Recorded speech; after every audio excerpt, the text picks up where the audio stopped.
Heidi ho, Arkansas Pilgrim here again. Moving on to the next Christmas present, which is a toolbox for my son-in-law. I'm going to be using the same type of wood that I've been using in some of the other projects, and actually I'm going to be using some of the wood that I started off using for the blanket chest, but ended up having to abandon because of the issues that you saw in the other videos, if you've seen the other ones. If you haven't, there's a link in the playlist, and actually there'll probably be a link here or here, wherever, put one there for you can go and start from the beginning. Right now I'm huddled right around my wood burning stove out in my shop because it's cold, and excuse me.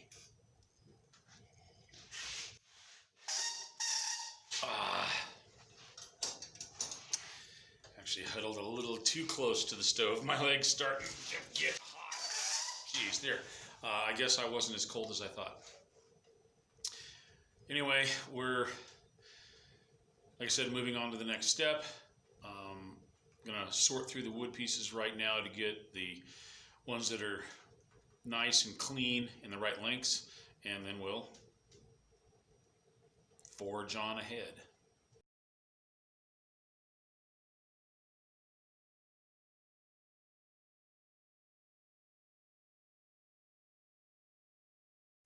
All right, I've sorted through the pieces that I had ripped down to 5-inch widths for the blanket chest, and I found ones that were nice and clear, that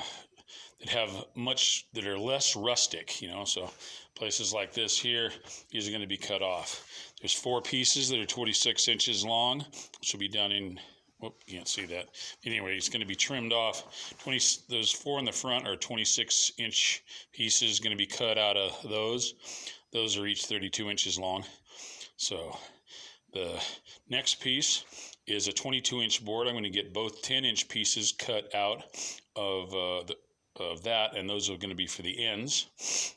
And oh yeah, the 26-inch pieces were for the 2 sides and the 2 bottom pieces.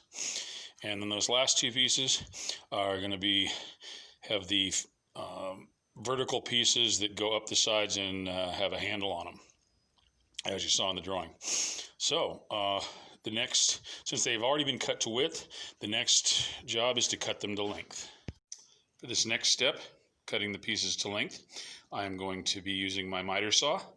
I've added the fence back to it, and before I just start cutting, I am going to do a test cut and make sure that it's still cutting 90 degrees. I actually noticed that the other part of the fence over here is actually cockeyed. It's definitely not 90 degrees. So considering all the other things that have happened, I have to check this stuff almost every time I make a cut with it. So I'm going to do that and then make any adjustments necessary. I'm not going to show that. I'm just going to do it and then get on with it.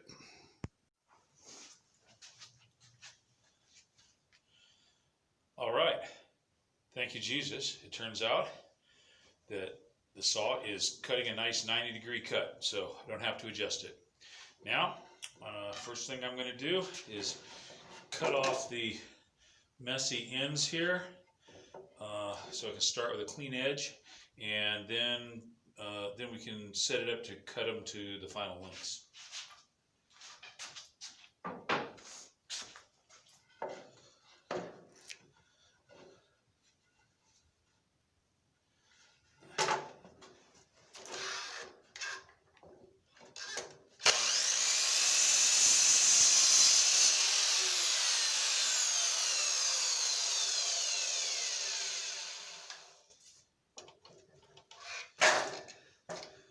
Why that's loose like that, it's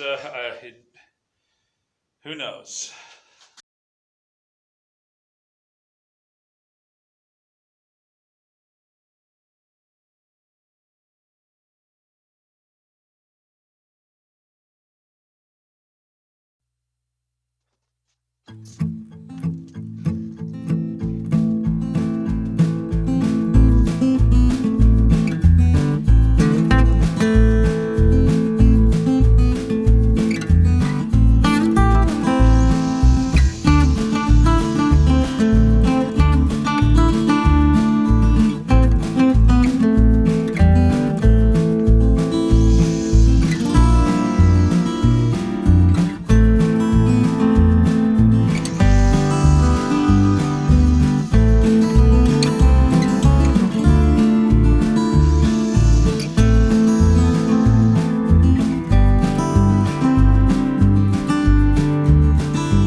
Okay, I'm actually going to use this jig for making this toolbox because the pieces are small and I think it'll work for them.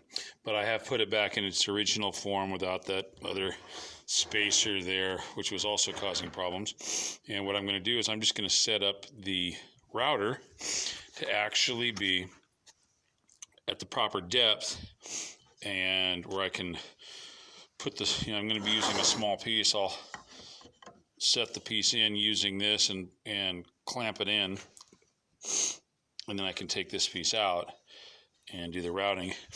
But I'll set it up using this as a spacer here and adjusting and I'm going to adjust the bit until it's just 1 inch of cutting below that spacer. All right, I have a test piece, one of the pieces I cut off of these to cut these to length, and I've used my spacer to set it up, and I'm going to give it a shot.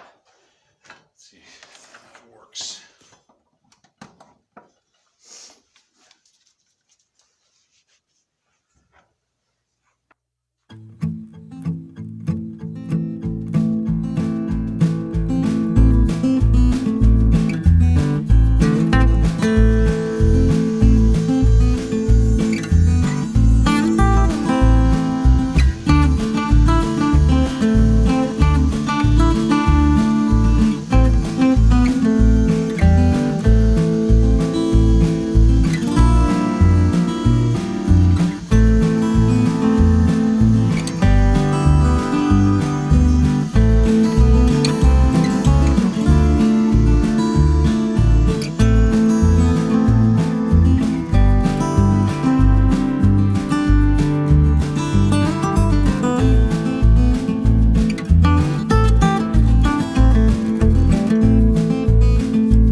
Forgot to allow for the thickness of that.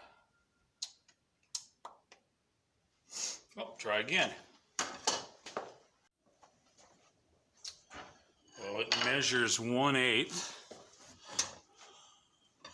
It measures 1/8 inch thick.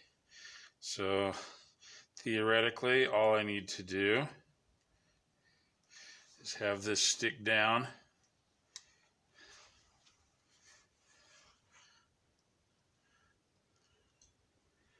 One more 1/8 of an inch.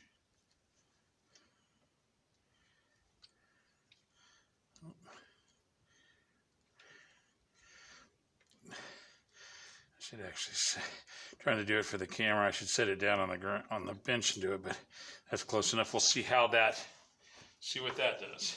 Just going to put the piece back in.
set too far in when I turned it on. It was actually contacting this, which is kind of what you get when you're working, when you're tired and cold.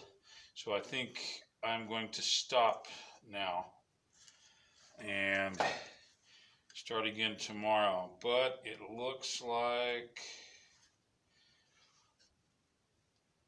close, but looks like it might be just right, but it depends.